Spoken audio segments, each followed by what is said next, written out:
আমার নাম নান্টু দেবনাথ। আমি পূর্বনগর পঞ্চায়েত এলাকায়। আমি আজকে দীর্ঘ প্রায় 2009 থেকে 2001 অব্দি ফুল চাষ করতে আছি।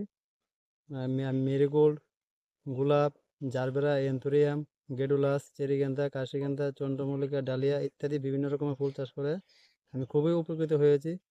এবং এগ্রিকালচার দপ্তর আমাকে অনেক সহযোগিতা করেছে, কারণ দপ্তরের কারণে এতটুকু আমি আজ মানে এগিয়ে আছি। কারণ এর মধ্যে দপ্তর থেকে জেনারেটর, এবার মিনি পাওয়ার ট্রাক্টর, বিভিন্ন ইত্যাদি স্কিম অনেক কিছু অনেক কিছু পাই। দপ্তর আমারে মানে অনেক হেল্প করতেছে। দপ্তর হেল্পের কারণেই আজকে এতটুকু মানে উপরে গাঁদা ফুল ভালোই মানে চাষ হয়। মানে ওখানে বাজার খুবই ভালো আছে। এরপরে ফুল বিক্রি করেছি আগরতলায়, আগরতলায় আছে, রানীবাজার আছে। এবছর আমার টার্গেট স্যার মনে করেন 5 থেকে 6 লাখ টাকার মতো টার্গেট আমি নিয়ে নিয়ে রাখছি আর কি।